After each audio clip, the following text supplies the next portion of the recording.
pequeno resumo. E aí, amiga? Olá, boa noite. Como, Boa noite. como é que Tudo tá bem com você? essa casa alugada? Como é que tá esses dias? Ah, é, tá. Olha, eu confesso que as lives estão bem. Estão sendo várias aulas, né? Ah, que E são com pessoas das mais diversas áreas. Acabei de fazer uma live agora com a Rosane Svartman, que é diretora, roteirista lá da Rede Globo. Né? A gente falou sobre a questão do racismo no audiovisual, sobre a empregabilidade de atores negros, enfim. Tivemos a live com Jefferson D, com a Djamila Ribeiro, com o Anderson de Jesus, que é produtor, com a Bel Clavelin, que é de lá da ONU Mulheres, enfim, está bem diversa. certo, que bom, que bom. Eu fico feliz, obrigada pelo convite, poder aí falar de assuntos que muitas vezes são delicados para nós, mas para além da questão de ser delicado, é importante aproveitar esse momento que há um levante social, que a gente acredita que esteja acontecendo, para a gente realmente trazer à tona, né, quais são as questões por trás do racismo estrutural. Então, obrigada pelo convite. Imagina, obrigado você também pela generosidade aí de estar usando o seu tempo para estar aqui conversando com a gente. Que, aliás, a minha primeira pergunta, aliás, a minha segunda pergunta vai ser uma coisa baseada nisso que você acabou de falar, desse levante. Mas antes disso, E a Luz, vai falando aí, que eu tô escutando. tá. Tá me... Antes, antes disso, eu quero que você diga quem é a Nina Silva, a poderosérrima de Oxum. Você é de Oxum, não é? Tô. Poderosíssima Nina Silva. Quem é Nina Silva? Bom, Nina Silva nasce em Marina, no Jardim Catarina. Na época, o loteamento, maior loteamento favelizado da América Latina, 38 anos. Isso no município de São Gonçalo, no Rio de Janeiro, então carioquíssima. Filha de seu Antônio Carlos, soteropolitano como você. Filha de Dona Marise, quilombola, do interior do estado do Rio. E Nina se encontra Nina desde menina e dentro de uma pluralidade, de um gostar de letras, de um gostar de números, de um querer justiça, de uma comunicação muito afiada.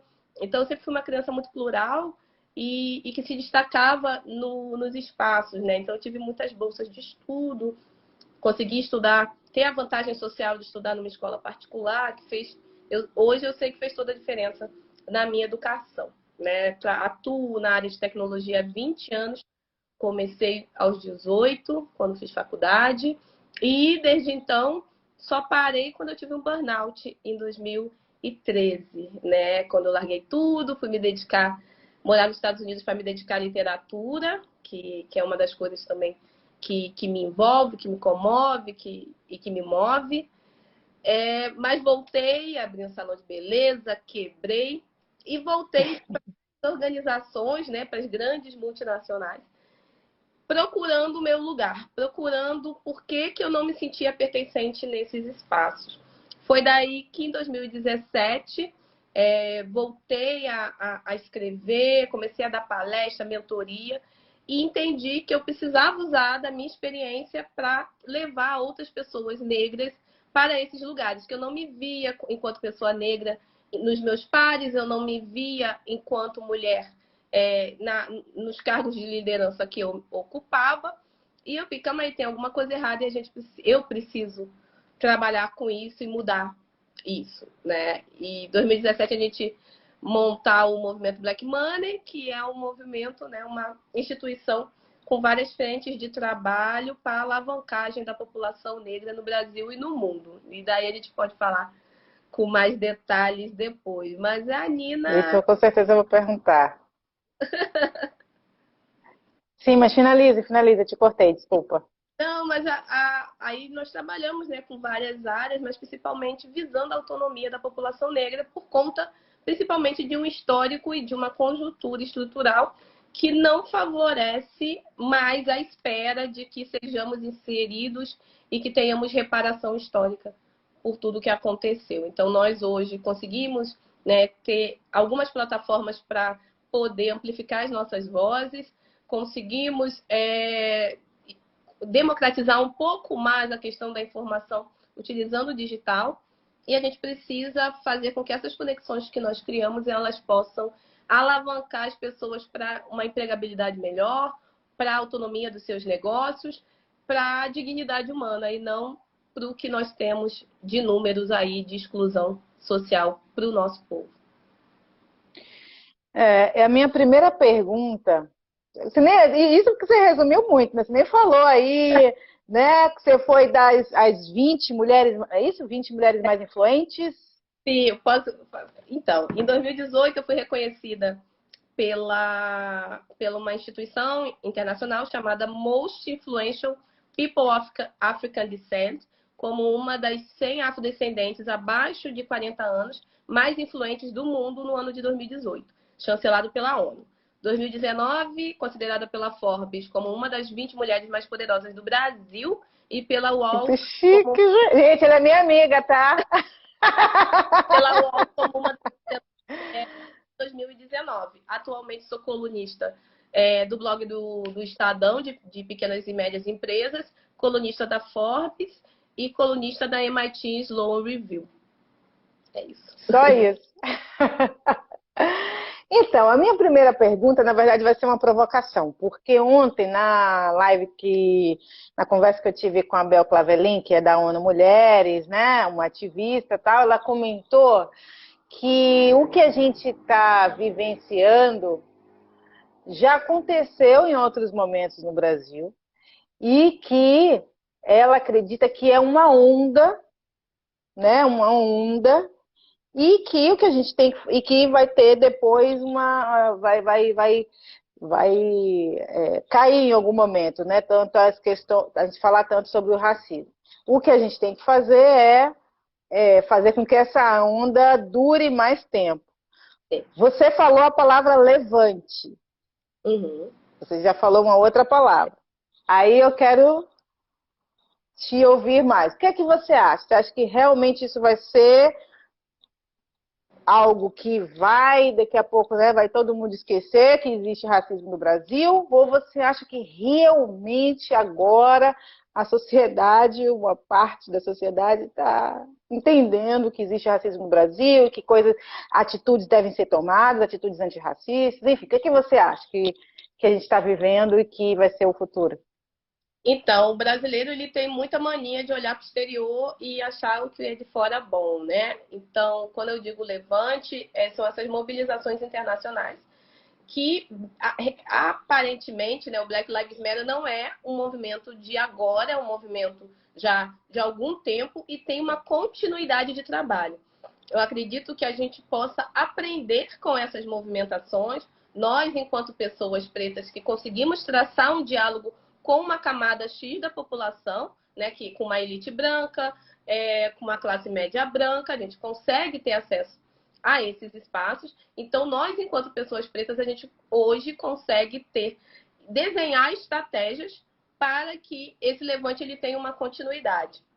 Mas, infelizmente, eu concordo com ela quando ela diz que o despertar de toda a sociedade, negros e não negros, sobre, nossa, existe racismo no Brasil, vai em relação a fatos. Então, na época, quando Cláudia foi arrastada, não tiveram pessoas brancas fazendo hashtags, não tiveram pessoas brancas abraçando árvore, nem dando abraço na lagoa, né? Como em outras, né, manifestações houveram. Se Cláudia tivesse sido morta nesse instante, onde estamos todos num desafio pandêmico, ao mesmo tempo, estamos também de olho com o que acontece lá fora. Se ela fosse dentro de uma onda de acontecimentos, nós teríamos uma provocação sobre aquela morte. Então, infelizmente, pessoas brancas acabam não tendo uma empatia direta, e aí eu estou falando da branquitude, tá, gente? Tem gente branca que realmente é empática e vai ser aliada. Mas essas pessoas têm que ser vigilantes a todo momento.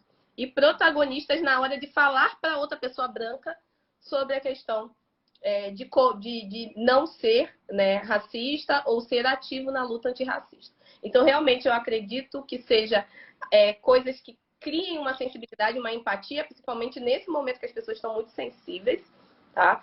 E acabam olhando e falando, nossa, poderia ser comigo, já que eu estou nesse momento de fragilidade.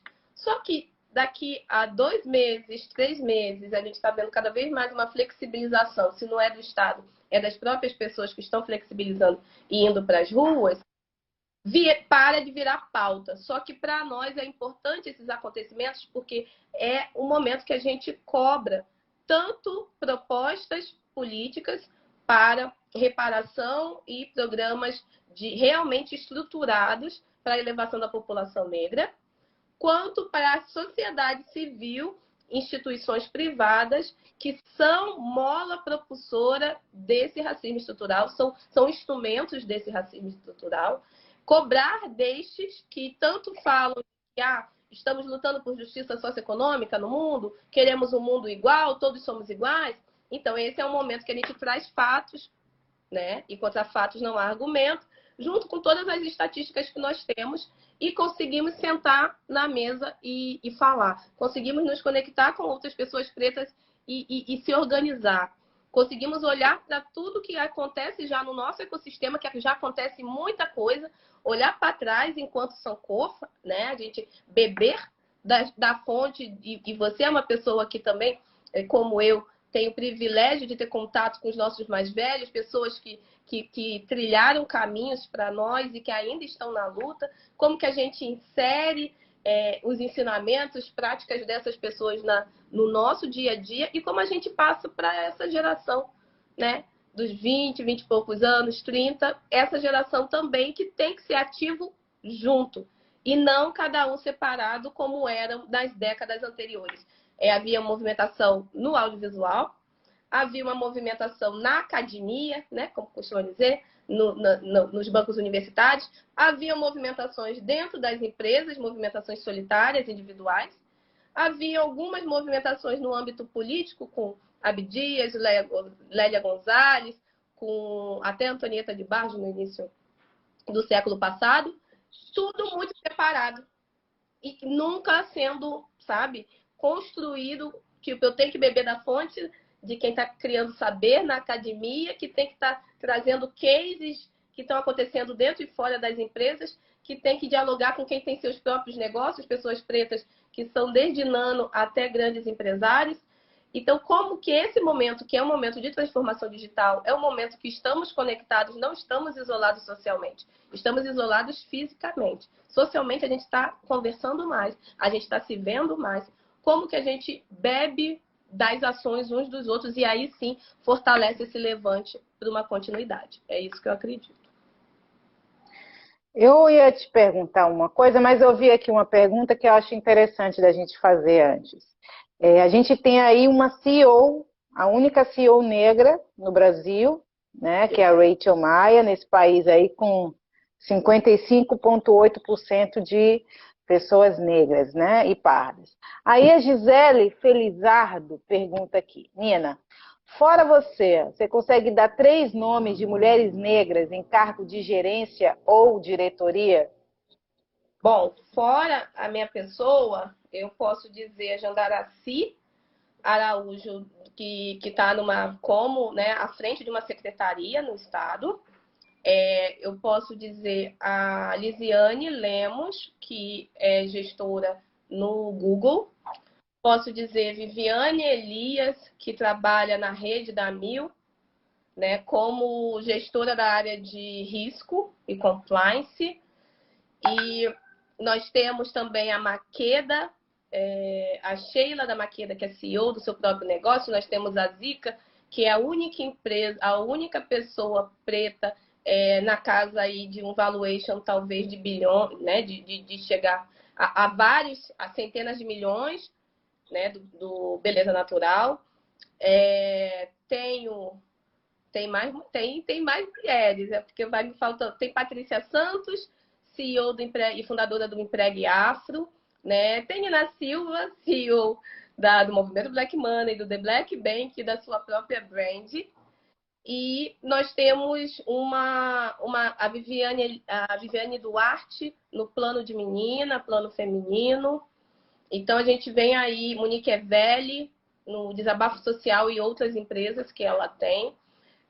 Mas esse meu conhecimento e essa minha facilidade de falar nomes é porque atualmente eu estou inserida num ecossistema que só olha para isso. Então, essa é a grande questão. Que momento que você olhou e quando olhou, percebeu que nos falta e que a gente começa a citar nome, que é um problema, porque seria ótimo a gente perder de vista a quantidade, né? Mas quando a gente tem que falar desses 0,4% de mulheres negras em conselhos administrativos, é porque a gente já... 0,4%? Isso. Enquanto pessoas negras, no geral, são 4% de pessoas em liderança em alta gestão. Mulheres, no geral, enquanto CEOs, são 16%. Quando você tira as herdeiras, mulheres cai para 8%. E pessoas pretas, enquanto CEO, não pontua na pesquisa. Essa é uma pesquisa da Exame. Então, a gente está falando majoritariamente de pessoas negras que não são retintas como nós. Infelizmente. Peraí. Por quê? Agora... Porque quando a gente não entendi. está falando de pretos e pardos, segundo o IBGE.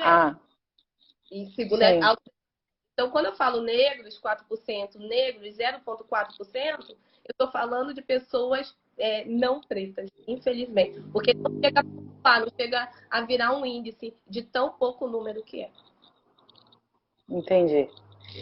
E você comentou, né, do seu trabalho no movimento Black Money. Queria que você falasse um pouquinho de como surgiu esse movimento, o que é, para que é, enfim. Surgiu a partir do nosso não lugar, né? Dos nossos não espaços, dos nossos corpos pretos estarem em lugares de, muitas vezes, tentando dialogar em lugar de influência e poder, e não se sentir absorvido e não ser parte de uma redistribuição de poder. Quando, em 2017, eu tinha retornado para a tecnologia, eu estava atrás de ver como que a tecnologia... eu poderia abrir uma consultoria em tech com o que pensasse educação e autonomia para profissionais negros. E, ao mesmo tempo, o Alan Soares ele já falava sobre Black Money, sobre a importância de como girar e gerar dinheiro dentro da comunidade negra por mais tempo, criando, assim, uma possibilidade de nós investirmos em nós mesmos sem esperar com que nós fôssemos inclusos no sistema financeiro em relação à sociedade que aí está. Então, ele falava já no âmbito de finanças e eu falava no âmbito de tecnologia. Então, o FII, enquanto tech, está uma fintech. E tem como pilares tanto educação, comunicação e serviços financeiros para a população negra, facilitando o acesso a plataformas digitais, facilitando a instrumentalização a partir de educação financeira, educação empreendedora, educação para o letramento racial, porque se eu não tenho o why, o porquê de estar numa movimentação de pretos, eu não vou dar continuidade, por exemplo, quando eu chegar num alto escalão de uma empresa, né? Então, o movimento Black Money ele também trabalha com esse letramento racial para a gente se entender enquanto um único povo. E aí, o Black Money, em 2017, as pessoas falavam de afroempreendedorismo, falavam de afroconsumo, mas não atuavam diretamente com a questão do dinheiro circular dentro da comunidade negra por mais tempo para que a gente consiga chegar em níveis de sermos donos e donas do sistema de produção. Porque hoje quem manda no mundo é quem é dono e dona de sistemas, né, de meios de produção. Quem são donos de grandes indústrias, quem são donos de grandes bancos, são eles que ditam, e a maioria homens brancos, que ditam a realidade e até mesmo qual governo vai assumir e quais as legislações devem ser ditadas naquele momento. E isso acontece no Brasil desde 1500. Eu até, como a gente ia falar de racismo, eu até trouxe elencado algumas legislações, caso alguém cite a questão de cotas, e que somos todos iguais, tem branco pobre. Mas acho que vale a pena você falar já. É legal isso. E aí, no movimento Black Money, a gente trabalha principalmente com esse entendimento do porquê que é importante nós nos vermos enquanto povo. Quando a gente fala da comunidade asiática no mundo, uma pessoa que é filho de japonês, ele é Ninsei. Ele é Ninsei em qualquer lugar do mundo, mesmo nascendo no Brasil ou não. Se ele é neto, ele é Sansei. Então, esses valores não são retirados da pessoa, a sua origem não é negada. Pelo contrário, é valorizada. Né? Então, tem um monte de gente com sobrenome italiano, sobrenome espanhol, bate no peito de onde veio sobrenome alemão, de onde veio as suas origens. E nós, quando falamos de uma população afrodescendente que deve se reconectar e virar o seu olhar para o sul, para a África, né, para esse território, tanto continental quanto a África territorial da nossa corporidade, quando a gente pede para as pessoas pretas olharem para essa África, as pessoas dizem, não, mas é todo mundo brasileiro. Ué, mas você é brasileiro Slavovski. Não sei o que ali, não sei o que.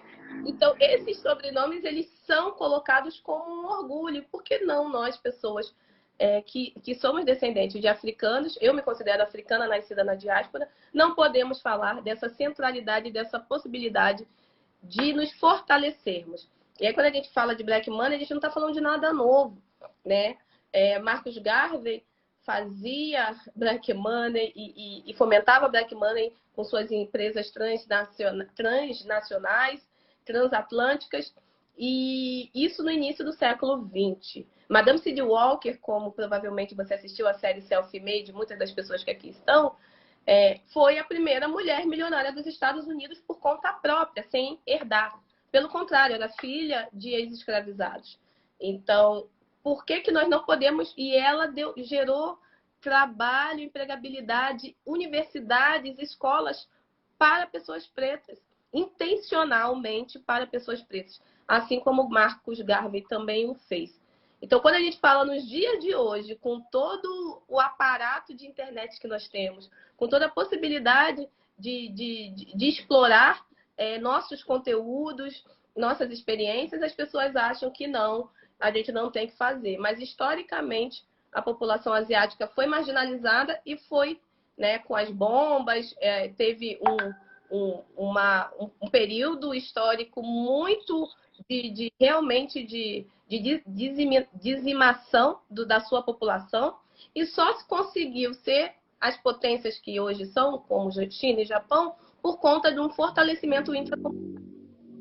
Porque se você é chinês e você está no Brasil, você come na liberdade. Se você é japonês e você está nos Estados Unidos, você come em Chinatown e come Soho.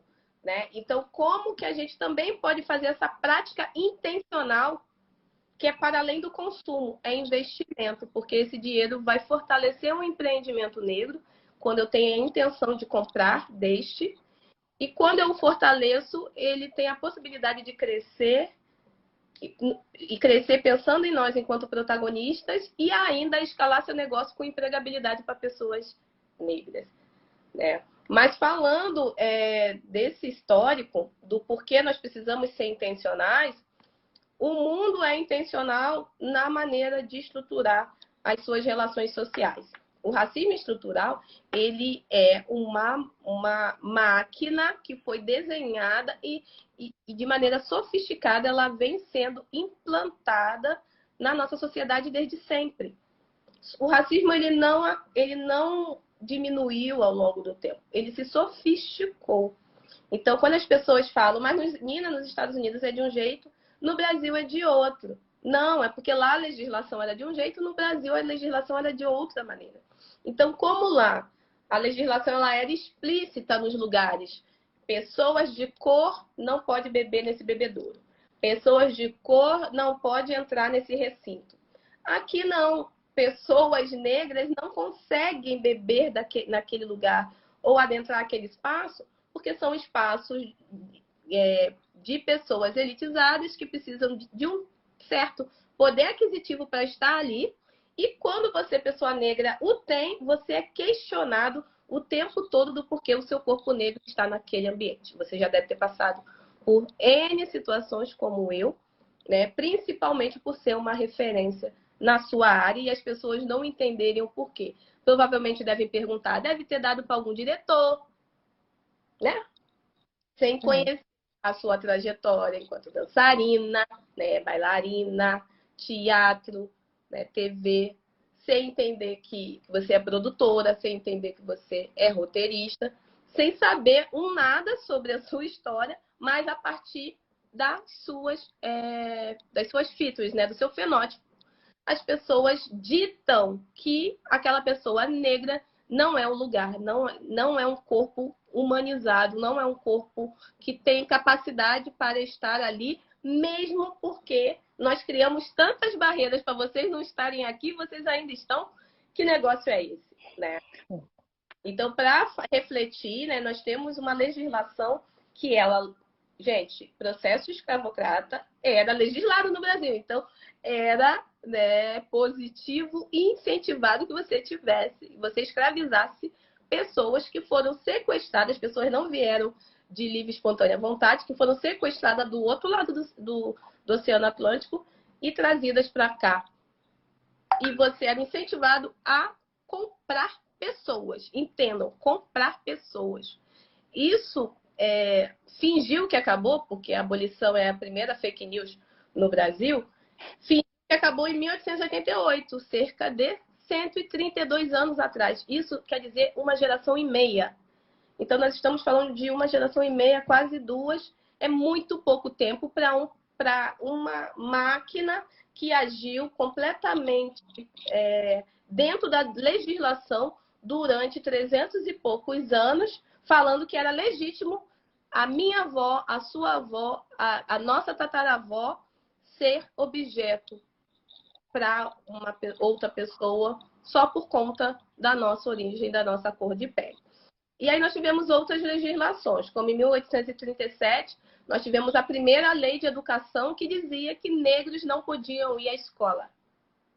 Escrito na lei 1837, ainda durante a abolição e não o processo, e não foi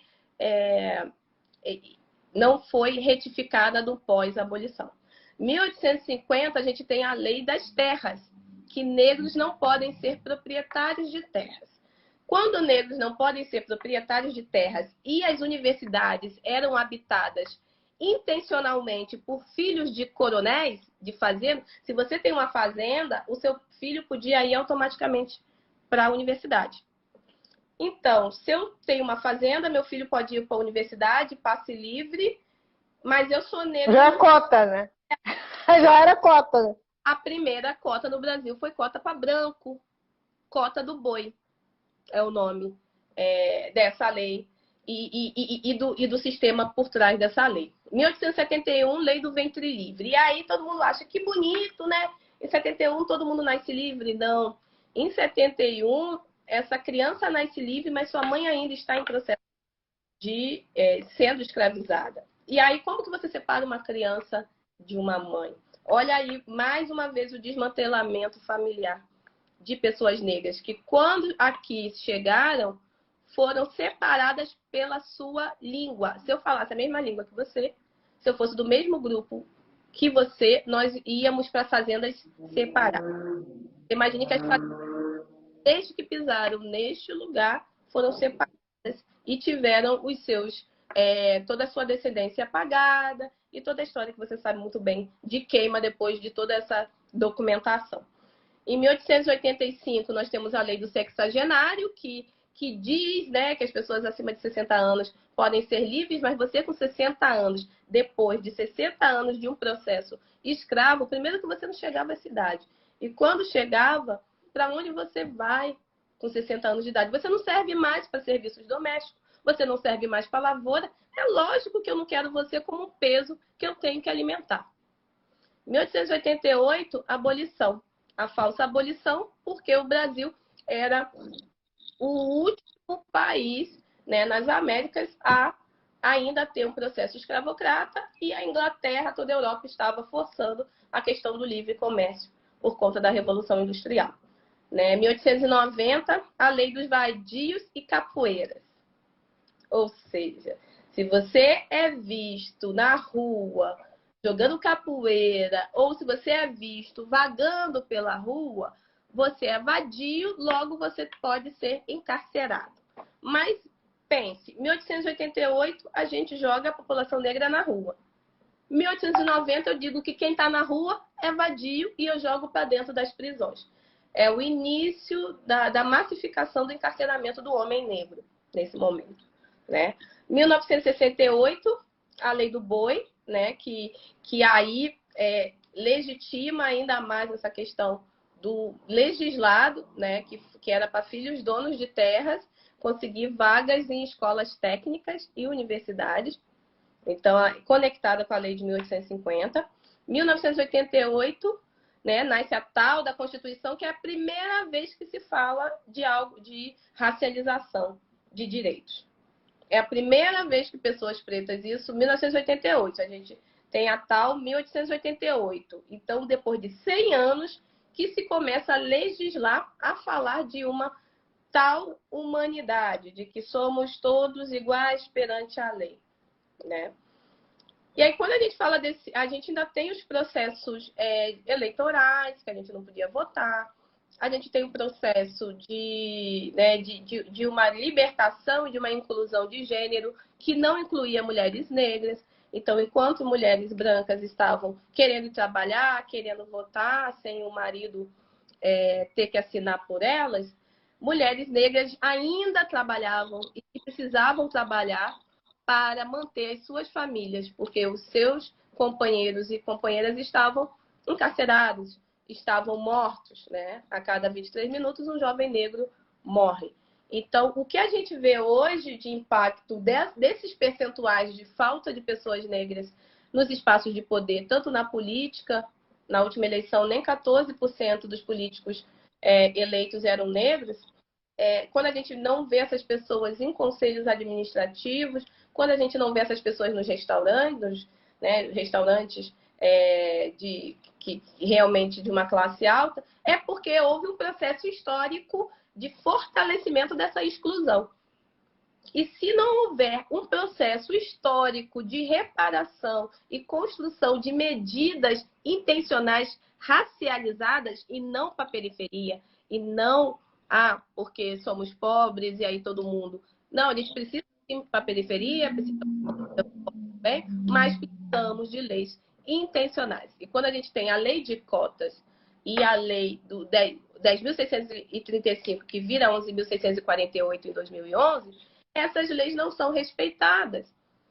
Não temos o MEC averiguando nas escolas se a história da África e dos indígenas estão sendo contadas direito e em todas as disciplinas dentro das escolas. E também não temos estruturado planos de manutenção das cotas nas universidades, porque agora em 2022 a gente vai ter o pleito de que se vai continuar ou não a lei de cotas. E com o governo que nós temos, você já sabe qual vai ser a resposta.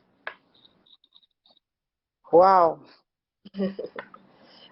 Muito rolê para muito mimimi de branco falando que não, nós somos iguais e todas as vidas importam.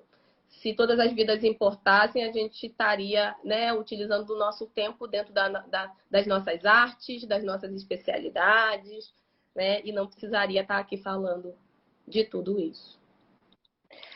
Tem uma pergunta aqui que é do próprio movimento Black Money, que eu achei interessante a gente falar. O racismo sempre existiu e, repetidamente, a branquitude percebeu que ele existe. O que há por trás dessa sensibilização? O que há por trás também é a questão da trend, né? A gente tem as trends e quando a gente... Se tá todo mundo falando que vidas negras importam, gente, vou jogar a hashtag, né? Eu preciso estar na trend, eu preciso me sensibilizar. A partir do momento que as pessoas parem de sensibilizar, eu não preciso falar sobre isso. E aí vem a questão também de tomar protagonismo de uma comunicação, mas não tomar um protagonismo de uma ação. Não termos, a partir dessas campanhas, realmente ações a serem desenvolvidas. Não termos apoio em campanhas que são racializadas.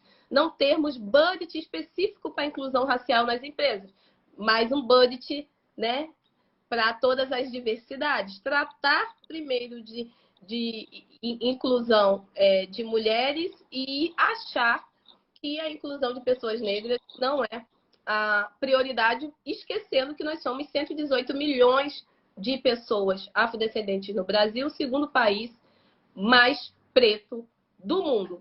Quer a pessoa queira, quer não queira. Né? Se não quiser, vai...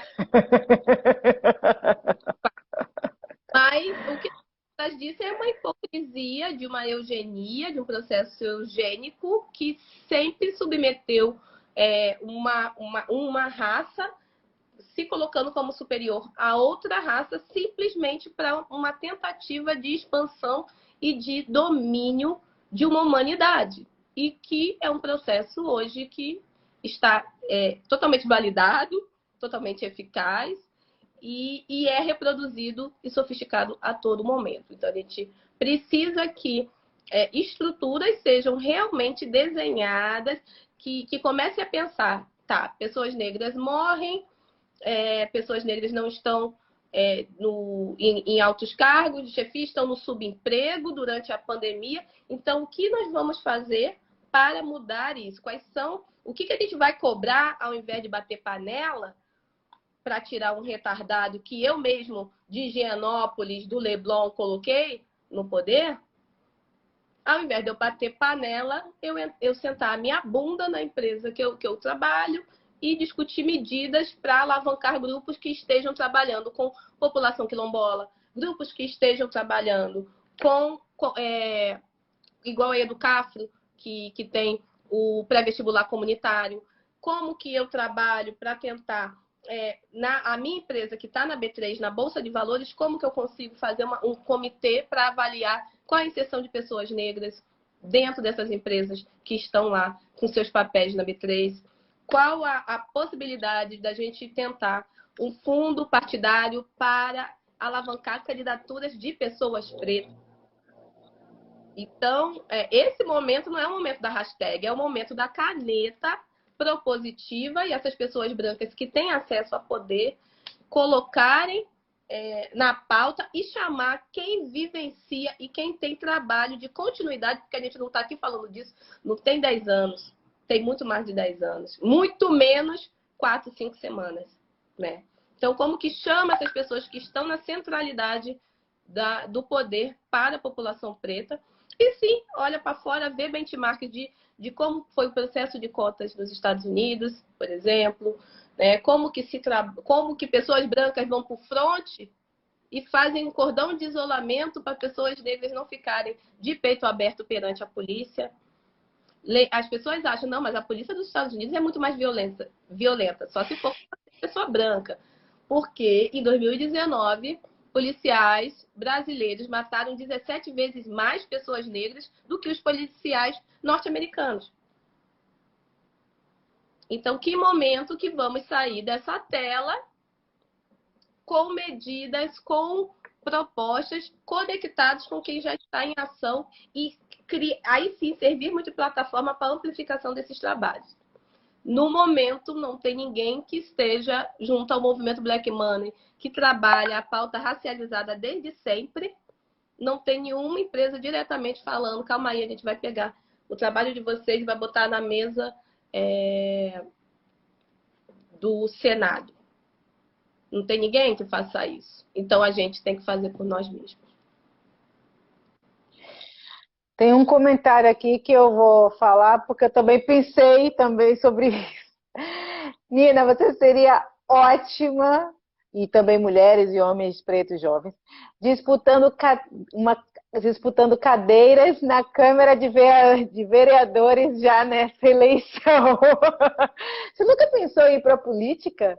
Eu seria ótimo também no caixão, né? Que vocês estão querendo me mandar. Então, a questão da política para mim era muito complicada. Eu não pensava, nunca pensei. Aliás, eu repudiava a questão porque eu fui criada por um pai que, ao final da carreira, entrou para a Assembleia Legislativa do Estado do Rio de Janeiro e conviveu com gabinetes de deputados e vereadores altamente corruptos. E ele sempre passou para mim e para minha irmã: vocês nunca entrem nessa área, porque é muita sujeira. Mas nas últimas eleições, né, principalmente por conta dessa necessidade de termos uma representatividade sem ser token, porque a gente, durante o período, começou a entender que a gente precisava de representações em espaços de poder. Depois a gente começou a perceber que essas representações não são suficientes, porque muitas das vezes não estão nem em número e nem com propostas, né, para poder fazer a diferença. E aí eu comecei a ser procurada, sim, por alguns grupos de liderança, de formação política.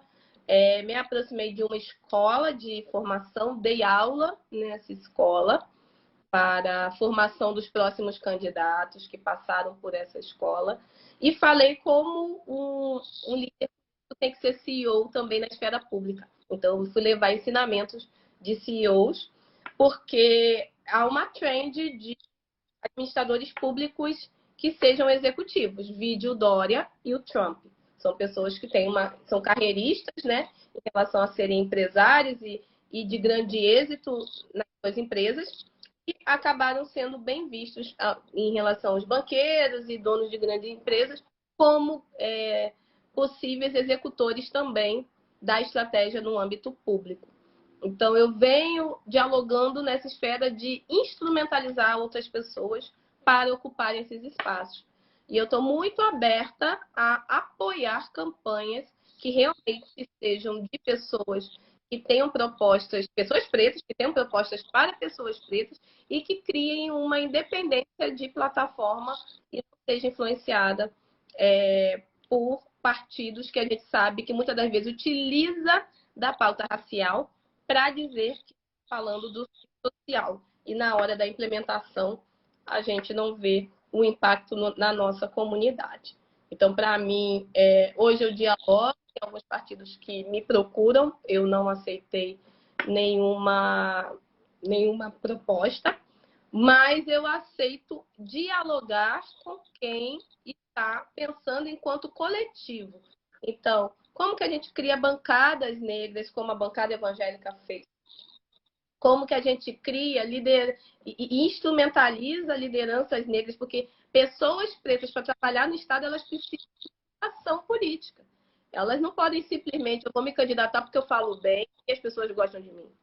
Elas têm que entender a plataforma e como que o organismo público funciona e quais são as pessoas que podem estar ali com ela, fazendo um aparato e uma base para que as suas propostas sejam realmente executadas.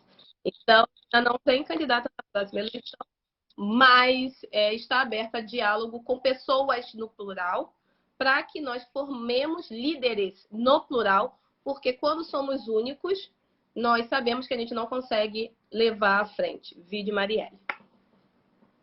Perfeito. Tem um comentário aqui que fala sobre racismo reverso.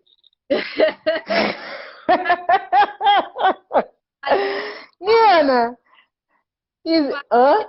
É o momento de falar de fadas, gnomos, unicórnios e racismo reverso? É o momento do misticismo, né? Só pode ser. Existe racismo reverso? É possível? A melhor pergunta é possível racismo reverso? Na moral, velho, essa hora, domingo. Me respeita, gente. Eu preta beça, com um monte de coisa ali para resolver. Vocês podiam...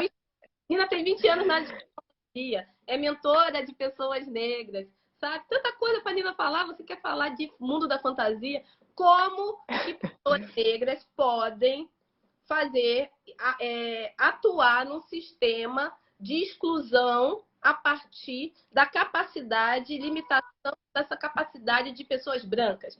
Racismo é estrutura de poder. Logo, só quem tem poder é que consegue limitar onde eu posso atuar e onde eu não posso atuar, onde eu posso entrar, onde eu não posso entrar. Para quem o dinheiro vai nas instituições financeiras, para quem o dinheiro não vai. Quem a polícia mata, quem a polícia não mata. Não existe como eu virar uma nega preta rica bem linda, tipo a Beyoncé, e falar, não vou contratar pessoas brancas e isso mudar alguma coisa na vida das pessoas brancas. Não vai mudar. Porque não existe uma estrutura por trás que impulsione e legitime esse poder, esse vulgo poder. A pessoa branca vai falar, beleza, Nina, eu não vou trabalhar na tua empresa, vou procurar um emprego em outro lugar e vai encontrar.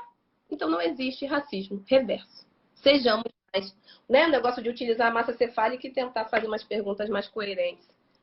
Né? 2020 é esse ano, 2021 é ano que vem. 2020 não valeu de nada, tá, gente? Eu mesmo, a Alan tá fazendo aniversário hoje. A gente falou que a nossa idade não vai mudar, não. Porque a gente já tá pensando, 2020 não valeu. Então, mindset de 2021, não vamos falar, não vamos perguntar sobre cotas, não vamos perguntar sobre racismo reverso, nem vamos botar hashtag somos todos humanos, por favor. Nina, você deve ter acompanhado aí as manifestações nos Estados Unidos. Parece que Pestana está aqui na live, é isso? Ah, Maurício Pestana da revista Raça. Eu não vi. Aqui o Instagram do Movimento Black Money, que aliás vocês têm que seguir, gente. E a gente vai voltar também a falar mais sobre o Movimento Black Money, tá? Que está falando aqui. Você, né, deve ter acompanhado as manifestações nos Estados Unidos. Eu fiquei muito surpresa pela quantidade de brancos envolvidos nas manifestações e a forma, inclusive, como eles estiveram, né, no sentido de até, em alguns momentos, fazer barreira, né, em relação à polícia, protegendo os corpos das pessoas negras, né, enfim. O que você acha disso? Assim? Por que a gente ainda aqui no Brasil, os brancos não têm esse nível de consciência? Porque assim, fala-se muito, a questão do racismo é uma questão do negro. Claro que a gente sabe que não é, né, gente? É uma questão da sociedade que os brancos têm que se engajar pelo amor, ou seja, pela dor, porque eles têm... eles estão inseridos nessa estrutura do racismo. Né? Seja, né, porque tem aí postos de comando das grandes empresas, seja na política, né, que tem a maior representatividade nos postos de poder. Por que aqui no Brasil a gente ainda está, sei lá, a década de 50 dos Estados Unidos, sei lá, nem sei se a década de 50 está mais para trás. Né? Por que a gente não tem os brancos nesse nível de consciência? É o medo de perder os privilégios? Porque assim, a gente não tem... porque a gente, né, não tem aqui direitos iguais, a gente tem os privilégios dos brancos e a gente ainda está falando de vidas negras importam, por favor, não nos matem, estamos falando de humanidade. Seria isso? É o medo de perder privilégio? O que acontece? O que passa nessa sociedade branca brasileira?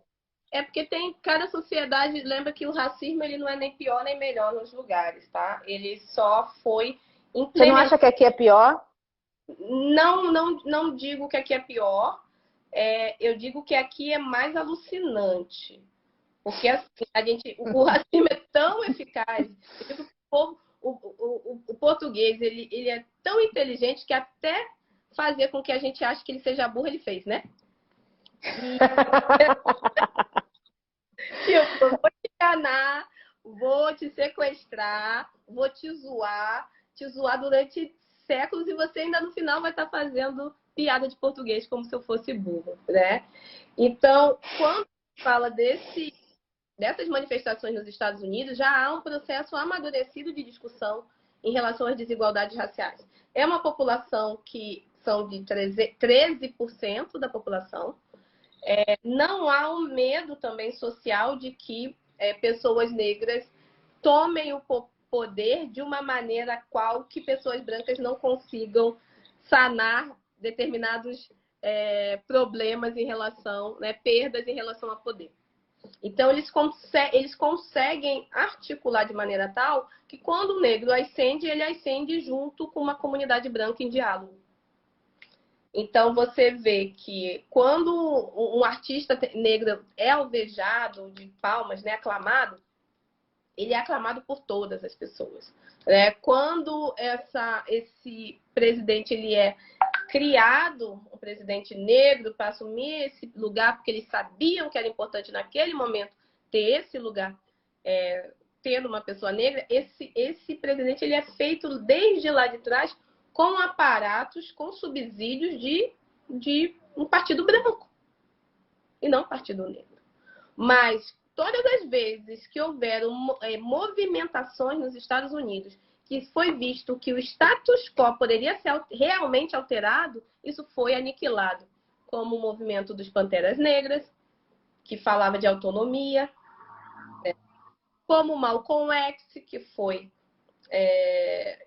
assassinado, como o próprio Martin Luther King, que até X momento era utilizado como uma pessoa representante dos direitos civis, quando ele racializa o speech, o discurso, e dialoga mais fortemente com grupos realmente de pessoas negras, ele é morto. Então, toda a movimentação nos Estados Unidos, quando eles veem que uma possível, o poderio ele pode realmente, aí a máquina racista entra em ação. Eles veem que essas pessoas brancas elas são empáticas, elas são aliadas, elas estão nas ruas, porque elas sabem que essas vidas não podem ser ceifadas da maneira que são, mas quando a gente fala de estruturas de poder, é um outro tipo de diálogo. É até que eu vou ceder até aqui com essas pessoas negras e a gente vai mantê-los aqui no nosso quintal. Aqui no Brasil, a gente já não tem nenhuma estruturação para dialogar, para um diálogo de entendimento dessas pessoas brancas, de que pessoas pretas podem sentar, conversar e fazer uma estrutura, digamos, ali de algum tipo de conchavo. Por quê? Porque somos uma maioria. Se uma maioria você começa a dizer que eu vou enegrecer postos de liderança, eu vou enegrecer bancadas políticas, eu tenho uma maioria sendo representada que pode, em qualquer momento, virar para mim e falar: tchau, você está fora do jogo. E ter o apoio popular. Então, nos Estados Unidos, quando foi visto que estava democrata demais, que estava social demais o Estado, vão lá e dão uma resposta, até mesmo, enquanto sociedade, uma resposta sobre, não, a gente vai lá e elege o Trump. A figura da elite do atraso, o acúmulo da ignorância. E aí, quando eles fazem isso, foi uma população também que fez isso. E é uma população que está na rua usando pessoas pretas como alvo. Você viu também que houveram escárnios. Até hoje, a organização do KKK, ela é uma organização. E ainda existe a Ku Klux Klan? Existe, só dizem que não tem as práticas, mas não pode se ceifar o direito dessas pessoas se reunirem e falarem sobre as suas origens. É isso, tá? E aí, quando mais pessoas pretas não podiam fazer isso enquanto partido negro, dos Panteras Negras. E aí eles fizeram vários planos arquitetados para a aniquilação no cerne das lideranças pretas que ali estavam. No Brasil, a gente não tem esse diálogo, existe um medo real de que pessoas pretas possam tomar o poder. Então, é mais fácil eu acabar com essa gente. A higienização, ela foi feita e é feita até hoje né, a tentativa do embranquecimento da população com o mito da democracia racial, com a tentativa de que se você ascende para tal lugar, você tem que procurar um parceiro, uma parceira branca para você ser legitimado nesse espaço. Então, você tem que se afastar ao máximo dessa África. Você tem que se afastar ao máximo do seu espelho. Então, é uma outra forma de dominação e de eugenia. É manter a tua cabeça enquanto uma cabeça escravizada, é manter o teu corpo enquanto alvo a todo momento e é ceifar a tua possibilidade de ampliação de horizonte, de possibilidades de adentramento de espaços, quiçá criação dos nossos próprios espaços. Que nos Estados Unidos há esse diálogo muito forte de black owned, né, black business. E aqui no Brasil, quando a gente fala de afroempreendedorismo, de sistema empreendedor negro, as pessoas querem dizer que, nossa, mas vocês estão segregando. Tem uma pergunta aqui que eu achei interessante também. Você acha que é necessário ter um partido político negro para as mudanças efetivas que a população negra precisa no Brasil? Eu acho que sim. Eu super apoiaria uma criação de um partido negro sem a história de periférico e tal, mas negro, que dialogasse com empresários negros, que dialogasse com empreendimentos negros de todos os tamanhos, que dialogasse com a massa desempregada preta, que dialogasse com pessoas pretas no subemprego. Né? Então, é um partido que olhasse enquanto povo e quais, por conta desse histórico, as mazelas que nós temos que organizar e curar a partir dessa unidade racial. Né? Porque, infelizmente, nós, para discutirmos questões, achar que podemos discutir questões raciais, nós vamos para partidos de esquerda, porque são partidos que, teoricamente, estão ali para dialogar com a sociedade e que pensam nesse bem-estar social. Então, as pessoas negras vão para partidos de esquerda. Mas o que a gente viu até hoje, que nem esquerda nem direita, gente preta continua tomando no centro, né? Continua tendo problemas de não representatividade e de não propostas realmente de um plano político. Então, para que a gente possa pensar num plano político de poder, a gente precisa partir de um lugar único. E esse lugar único sem distrações. E quando nós estamos imersos em várias outras pautas, vide, né, aqui no Brasil, lá fora é Black Lives Matter, aqui no Brasil é antifascista, antirracista. Por que a gente não pode falar só do antirracista? A gente tem que universalizar, não que eu não seja antifascista, gente, pelo amor de Deus, não é isso. Só que quando eu universalizo, eu não foco em problemas que são diretamente de raça. E aí entra problemas de todos os lados que nós temos e sabemos na sociedade. Mas nós também sabemos que raça é agravante para todas as outras desigualdades sociais. É muito interessante isso que você falou. Vou falar de uma experiência que eu tive recentemente. Antes de subir aquele dia da Blackout Tuesday, um dia anterior, e que foi justamente depois dessa bandeira antifascista e tal, eu faço parte de alguns grupos de WhatsApp, né, que tem aí artistas, intelectuais, pessoas de esquerda, pessoas ligadas à política e tal, e aí um dos grupos que eu faço parte, e a maioria são brancas, né, aí eu comentei, gente, já que a gente subiu a bandeira antifascista, vamos agora subir a bandeira antirracista? Uhum. E aí foi engraçado, porque, tipo, houve silêncio, houve as pessoas falando, mas o problema do racismo é igual ao problema das mulheres, que é igual ao problema da questão social, tá tudo... Que é da gordofobia. Aí bota pacote e você não trata de nada no final. E parece que eu estava intuindo, porque isso foi na segunda à noite. Na terça de manhã, Que aí começou, né, aquele negócio do quadrado preto no Instagram de todo mundo, blá, blá, blá, blá, blá. E aí as pessoas no grupo, inclusive pessoas que eram contra o meu comentário no dia anterior, falaram, não, olha isso, gente, tá cheio de quadrado preto no meu Instagram e tem que fazer alguma coisa.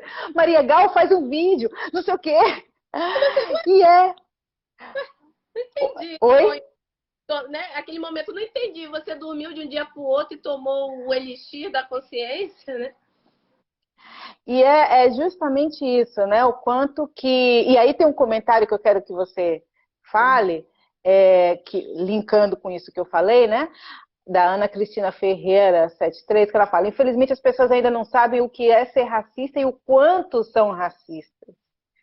Porque as pessoas, muita gente acha que racismo... Não, deixa você, responda você, senão eu vou perguntar e responder.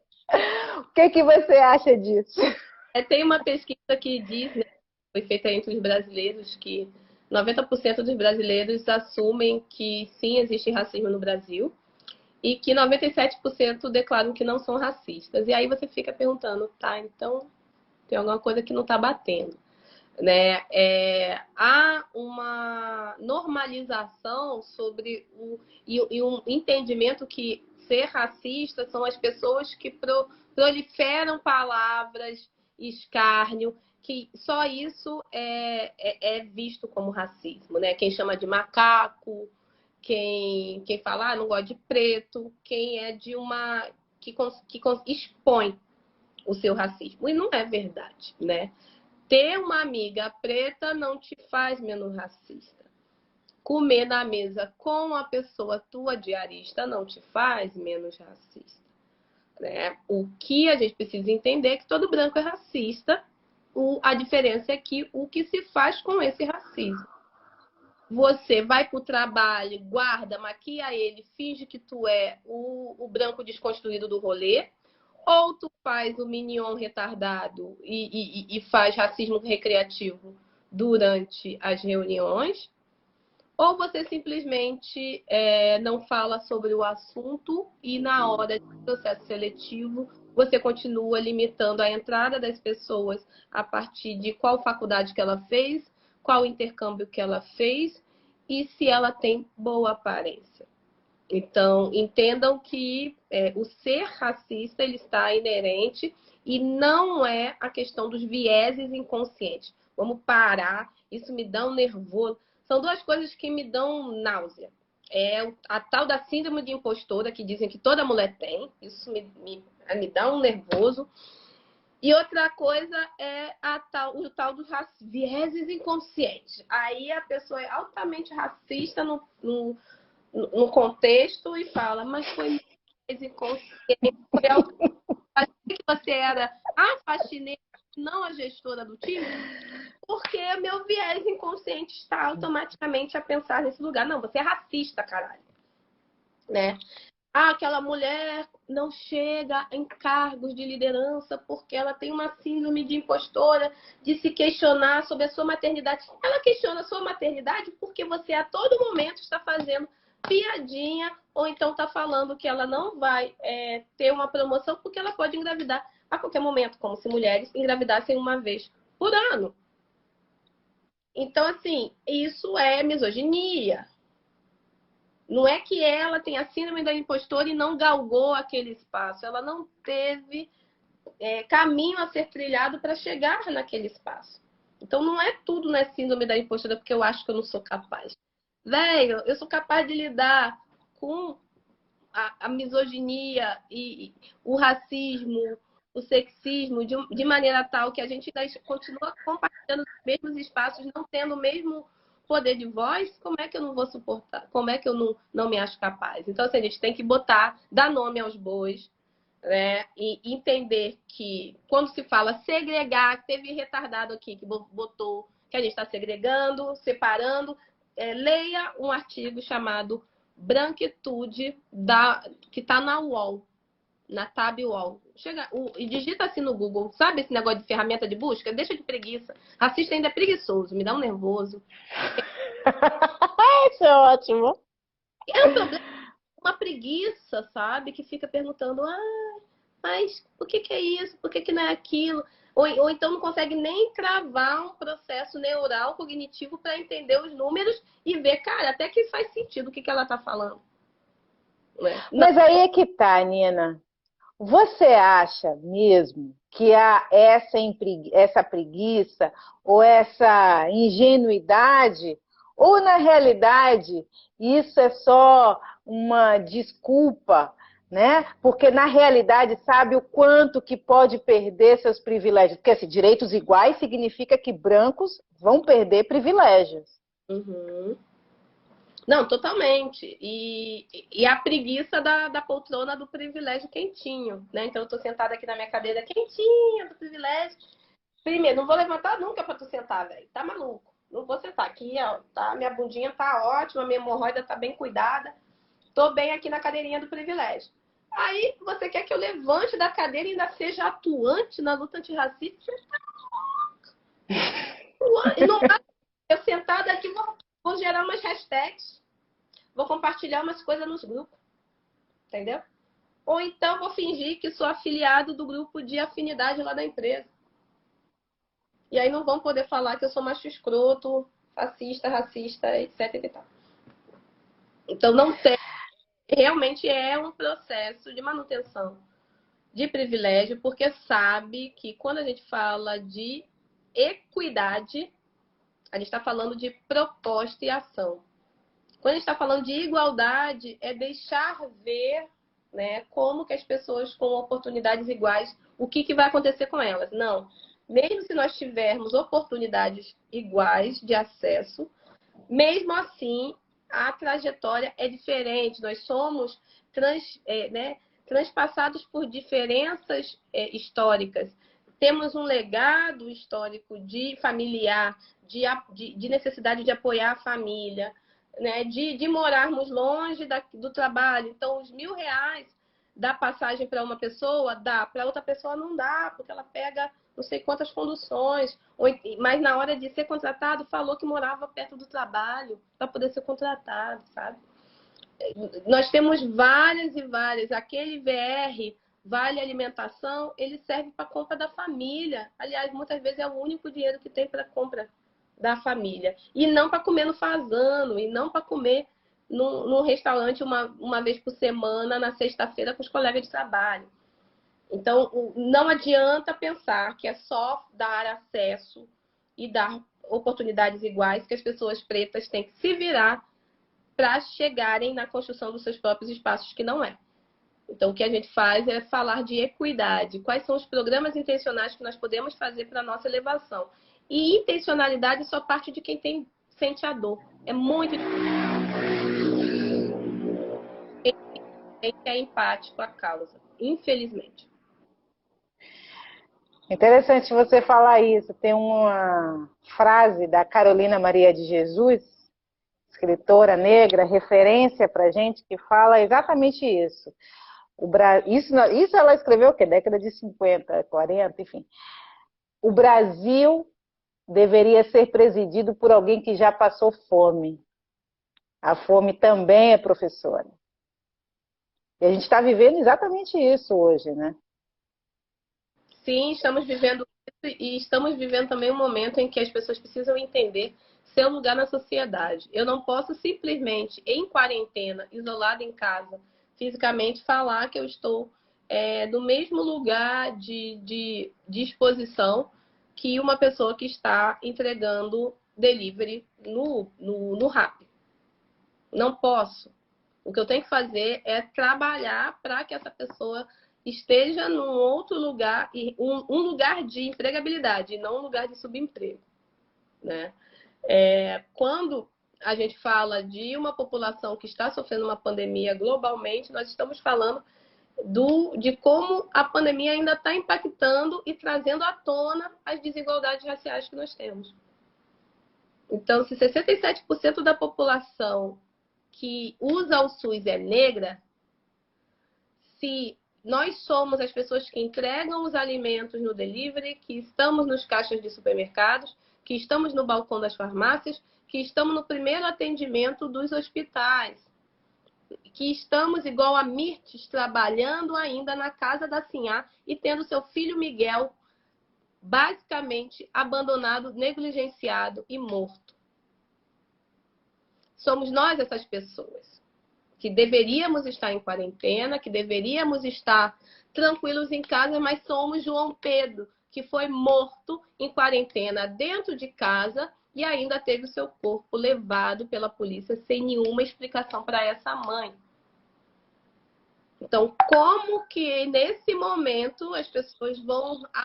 qual é o meu lugar? O seu lugar? Nós estamos todos numa tempestade, como eu escrevi na minha coluna. Nós estamos todos numa tempestade, só que alguns estão em iates, outros estão em barcos, outros em botes, outros com colete salva-vida e outros apenas nus em alto mar. E a maioria que está nu ou que está com bote são pessoas pretas. Somos 75% dos 10% mais pobres. Somos 67% dos desempregados pré-pandemia. Somos... um jovem negro tem o índice 2,5 vezes mais de probabilidade de morrer do que um jovem branco. Nós, mulheres negras, é que sofremos o feminicídio, a violência obstetra. São nossos filhos que morrem, são nossos maridos que morrem, são nossos pais que, se não chegam 10 horas da noite, eu acho que a polícia pode ter pego e ter feito uma batida e ter escondido seu corpo. Quando eu falo que a população preta ela está nessa situação durante a pandemia, é porque essa desigualdade, e aí foi comprovado, eu trouxe todos os números, só continua repetindo, retardice. Aqui é quem tem preguiça mental de pensar, ou então simplesmente de dar um xizinho na live e ir dormir com seu privilégio e com sua cabeça nazista, sua cabeça racista no travesseiro. Então, a gente precisa entender que esse momento pandêmico pode ser um momento de transformação social, pode, mas com cada um entendendo que lugar é o meu lugar dentro dessa sociedade. E que se eu não for ativa, não vai acontecer de sairmos melhores desse momento. Pelo contrário, o antigo normal era uma merda, o novo normal pode ser ainda pior, mas nós, no Movimento Black Money, a gente trabalha para que nós, por nós mesmos, não tenhamos a necessidade de pedir que quem chicoteia, quem oprime, levante a mão e me convide a sentar. Tem um comentário aqui, e aí eu vou fazer a pergunta para você depois. Oportunismo é 400 anos de escravidão para sustentar a burguesia e combater o racismo é um dever social. E aí a minha pergunta para você queria que você falasse mais sobre o trabalho que vocês estão fazendo com o movimento Black Money, né? Eu sei que tem trabalho para ensinar parte de finanças, né? Fale mais sobre o movimento Black Money, por favor. Como eu falei no início, a gente tem a intencionalidade de comprar e investir dentro da nossa própria comunidade, comprando de pessoas pretas e vendendo para todas as pessoas. Nós começamos com o braço de comunicação, dando visibilidade para profissionais, artistas como você, pessoas pretas de diferentes setores, escrevendo nas nossas redes, contribuindo com materiais elucidativos sobre diferentes áreas, também com a visibilidade de empreendimentos negros. Depois nós partimos para educação, então formamos pessoas pretas na área de marketing digital, programação para não desenvolvedores e modelagem de negócios, e dialogamos também em eventos, né? A gente começou a ser procurado muito por empresas que queriam ter pessoas negras no seu quadro colaborativo, e também empresas que queriam... como é que eu ajudo? Então, nós abrimos o braço de eventos Start Black Up, que dialoga com a possibilidade desses empreendimentos negros terem visibilidade, as pessoas negras se encontrarem nesses lugares de pessoas negras, trocarem cartão, falarem das suas especialidades, venderem seus produtos e ainda dialogar com um sistema aliado que queira ter um fornecedor negro ou ter um prestador de serviço negro. E aí a nossa frente de serviços financeiros foi a concepção da ideia veio dela, mas paralelamente a gente precisou durante 3 anos trabalhar o conceito de Black Money na cabeça das pessoas, para as pessoas entenderem que é um conceito de elevação e não de separação. E aí separado já está, né, Nina? Pelo amor de Deus, separado já existe, a segregação já existe, né? Sim, e quando a gente fala desse, como eu falei, dos asiáticos, quando eu também cito muito os judeus, foram populações que sofreram um holocausto, um genocídio em algum momento histórico. Nós sofremos um genocídio há 4 séculos. Por que não a gente não pode se fortalecer para dialogar, aí sim, de igual para igual no mercado? Né? E dialogar também com quem realmente queira ser diferente e ativo nessa luta. Aí o braço de finanças, né, a gente lançou no ano passado com nosso primeiro produto, que foi a nossa maquininha de cartão, a pretinha. Acho que tem uma pretinha aqui. Cadê? Ela não tem negócio de minizinha, moderninha, açaizinha, tudo vai dinheiro para os brancos, né? A gente já sabe para quem que vai para os grandes bancos. Nós temos a pretinha, que é a máquina de cartão POS do The Black Bank, que é o nosso braço de serviços financeiros. Como que chama? The Black Bank, o banco negro. The Black Bank. Isso, nós temos nas 2 versões, tanto essa grande quanto aquela menorzinha. E aí a pretinha, ela tá já em 10 cidades do país, em estabelecimentos negros, subsidiada, então eles não pagam mensalidade. Com taxas realmente justas, a gente tenta bater as taxas que esses empreendimentos têm e a gente dialoga de maneira tal que esses empreendimentos empreguem mais pessoas, tenham um melhor fluxo de caixa, tenham acesso a uma educação empreendedora. Nosso segundo produto financeiro... Peraí, mas como é que faz? A pessoa se inscreve no site? Como é que é isso? Escreve theblackbank.com.br ou entra no movimentoblackmoney.com.br e procura lá o botão do site de cadastro. Então, ela tem que dar a maior número de informações possíveis. Tem gente que se cadastra e não dá as informações. E também tem que entender que as máquinas são subsidiadas. Então, a Nina não tem 100 máquinas disponíveis nesse momento em casa, né? Porque sai do nosso bolso para que não saia do bolso do empreendedor. Então, também tem todo um trabalho de uma fila para a gente conseguir atender. Mas com a pandemia, infelizmente, a utilização de meios de pagamento físicos, né? Mas nós tínhamos já um projeto sendo lançado e nós tivemos a felicidade, né, de lançar em março, no início de março, o Mercado Black Money. O Mercado Black Money é isso? Um marketplace, uma plataforma de venda de produtos e serviços. E só tem empreendimentos pretos cadastrados. Nós somos 200 lojistas. Uau! E neste momento, você pode comprar, vamos pensar, a Maria Gal está lá querendo, esse momento pandêmico, eu quero me cuidar mais, me conectar mais comigo mesmo. Temos psicoterapeutas cadastrados oferecendo pacote de serviços. Mas eu estou num momento que minha casa não está legal, estou ficando muito dentro de casa, estou querendo mudar algumas coisas. Nós temos pessoas de decoração lá, além de decorações, de quadros e tudo mais, também tem arquitetos, de paisagistas. Mas eu estou sentindo que eu quero me engajar mais, quero expressar com o meu corpo sobre todas essas questões raciais. Nós temos camisetas com frases, com uma personificação da luta antirracista. Tem uma camiseta que é do movimento Black Money, junto com a Devasas.com, que se chama A Supremacia Branca Acabou. E um punho cerrado. Assim. Ela tem sido super requisitada, tem Metas, Sonhos e Black Money, tem a CRI... Tem o quê? Metas, Sonhos e Black Money, a camisa. Tem Crio como Gente Preta.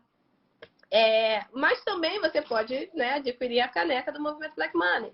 Ou você pode fechar pacote de curso de inglês com o Humberto Baltar, tem de tudo. Mas se no dia 12 você estava chateadinha, ai, tô sozinha e tal, você poderia ter... Eu quero uma, ó, o Movimento Black Money quer, o Gagal quer, eu quero, óbvio. Sim, vamos mandar uma para você. E aí, se você estava se sentindo sozinha no dia 12, aquela solidão da quarentena, que ninguém pode se conectar com outras pessoas, tem vibrador no mercado Black Money. Então, assim, você... Genial! mercadoblackmoney.com.br. E Peraí, lá, repete o nome. mercadoblackmoney.com.br. Lá Tá. você encontra de um tudo e você ainda vai estar praticando Black Money, porque você vai ter certeza que o teu dinheiro vai ser um investimento e não apenas um consumo. Porque você vai estar investindo no negócio de uma pessoa preta que provavelmente está com as portas fechadas. Então, a gente teve essa oportunidade de trazer uma plataforma digital para pessoas pretas digitalizarem, colocarem seu negócio na internet e dialogar com o público que hoje é de 100 mil pessoas que circulam nas redes do movimento Black Money por mês. Empreendedores. Quem for empreendedor, empreendedora e quiser divulgar e ter seus produtos ou serviços no mercado Black Money, mande um e-mail para nós, contato, Qual o e-mail? movimentoblackmoney.com.br, tá? Contato arroba movimentoblackmoney.com.br. Anota aí, gente. Isso. Aí teve uma pessoa aqui que eu tenho que rir, né? Botou assim, a supremacia acabou, não é racismo. Você sabe o que é supremacia? Joga no Google. Porque aí a pessoa não sabe e não interpreta, sabe, a semântica da palavra. Então, supremacia é você ser supremo, é você ser eugênico. Você quer que a supremacia continue, que as pessoas brancas sejam supremas em relação às outras pessoas? Ou que isso acabe? Mas essa é uma questão profunda também, né, Nina? A questão da educação, né? Mesmo as pessoas que têm acesso a uma educação de qualidade, falo pessoas brancas, né? Uhum. Que tem aí uma educação de alto nível, escola particular, melhor universidade fora do Brasil, tal.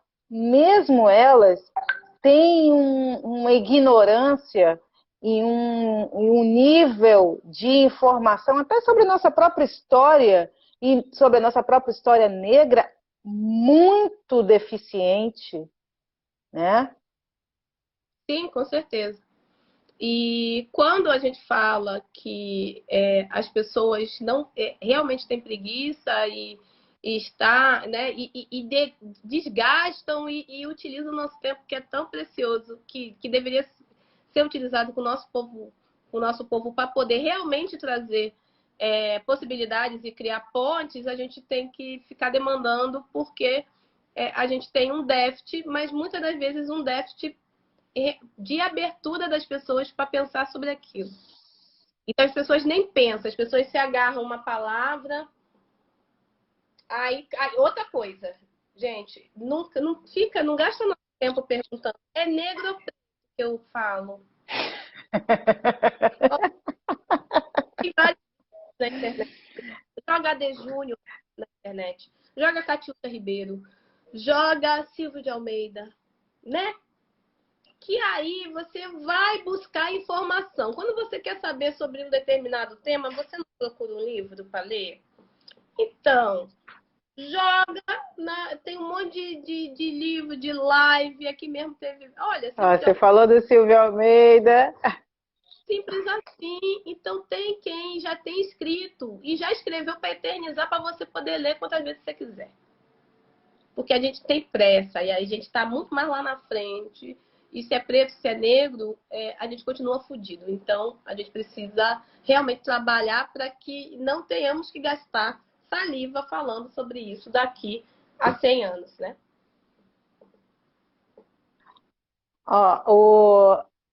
Tem um comentário aqui do... Você quer falar alguma coisa? O mercado Black Money eu falei que é essa possibilidade de alavancagem de, durante a pandemia, pessoas pretas estão com seus negócios fechados, poderem vender pela internet, né? E o mercado Black Money é um dos braços que estão aí fortalecidos durante a pandemia. Só que nós temos também uma campanha que é um fundo emergencial, que foi criado para trazer renda básica para famílias negras. E a gente convida, se você puder compartilhar aqui, compartilhar Claro. seu perfil. Nós conseguimos doações de pessoas físicas, temos até o momento, durante 2 meses, mais de 2.500 pessoas físicas doadores, então a gente conseguiu acumular R$200 mil até o momento. Isso já está garantindo mais de uma renda básica para mais de 120 famílias. E essas famílias são divididas entre famílias de mães negras solo, que a gente sabe a importância de impactar a vida dessas mulheres, e afroempreendimentos, que a gente precisa manter a economia preta ativa durante a pandemia. A gente não pode deixar fechar, né? Porque se nós formos donos e donas dos próprios negócios, a gente vai ter decréscimo dessa luta.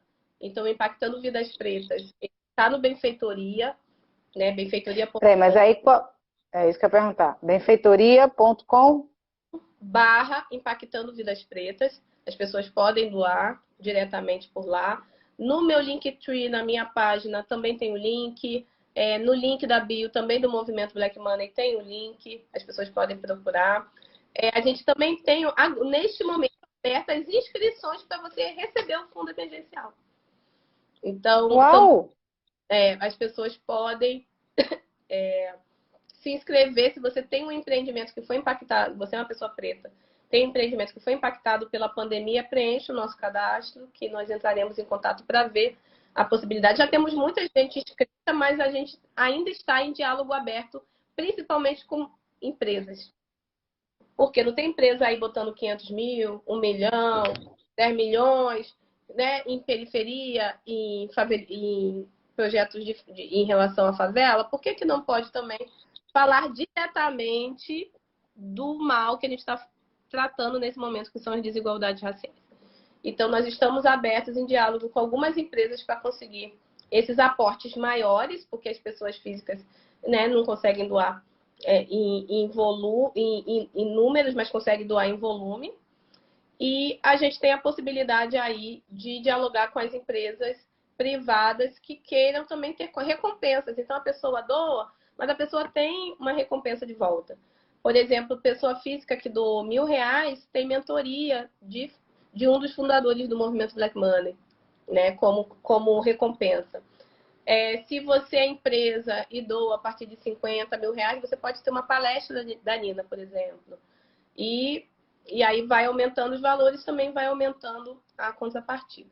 Então, a gente, né, estamos totalmente abertas para tanto receber doação, quanto também para cadastrar pessoas que estejam numa situação que precisa de um auxílio. Estamos aqui por vidas pretas e racializamos essa discussão desde sempre. A nossa campanha foi aberta em março, antes de qualquer hashtag, antes das mortes que ocorreram. E agora a gente consegue minimamente uma plataforma para poder falar sobre ela.